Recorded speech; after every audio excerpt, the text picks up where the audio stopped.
Our quarterly update is a commitment to you to provide new information and developments on previous investigations. We begin this week with the ongoing saga of a Woonsocket woman who for decades has looked out her front door at dozens of junk cars, just feet from her own property. Last fall, we told you about Lorraine Leclerc's decades-long struggle to get dozens of junked cars cleared from her neighbor, Al Gaffney's property.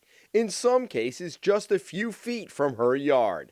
The case has gone from City Hall to Superior Court and back, with no end in sight. And now we're at a standstill again. While Gaffney has cleared some of the cars, 21 remain by the city's count.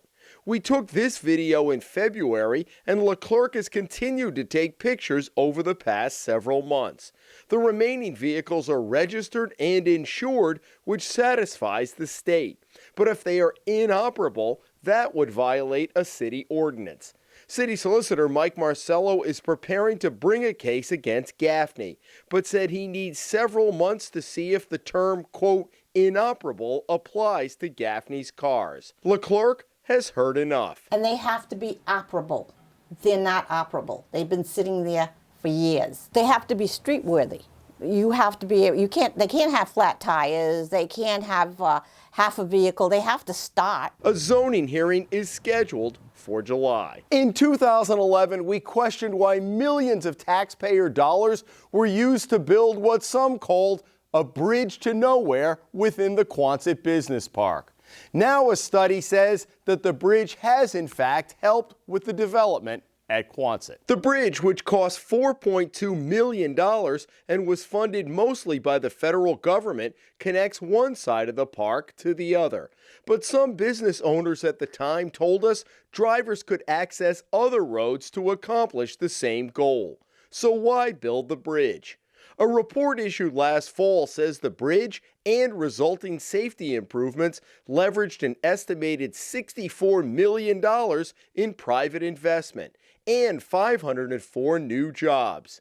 Of course, Quonset has continued to be one of Rhode Island's bright spots in terms of economic development, aided in part by the new 403 connector road leading into the park and the federally funded bridge. One of our very first Hummel reports back in 2009 focused on the deplorable conditions outside the Amtrak station in Providence. Now, millions of dollars and 7 years later, much-needed improvements are almost complete. The pictures tell the story. For years, this is what greeted riders at the Amtrak station downtown. Often the first thing visitors using the train to Providence would see when they arrived in the city. After years of arguing who would pay for proposed improvements, the Rhode Island DOT, using more than $5 million in federal money, has largely completed an estimated $10 million facelift, on time and under budget. The improvements include reinforcing the roof of the underground parking garage and building a new plaza where buses can drop off and pick up passengers, along with landscaping and benches. Finishing touches should be completed later this spring. Our story on a metals recycling company polluting the Providence River included a plea by environmental officials for the government to provide more resources to crack down on the violators. And now it looks like help may be on the way. Rhode Island recycled metals' chronic and blatant violations of environmental laws pointed to a need for more bite behind the bark of agencies like the Department of Environmental Management, according to Save the Bay Executive Director Jonathan Stone.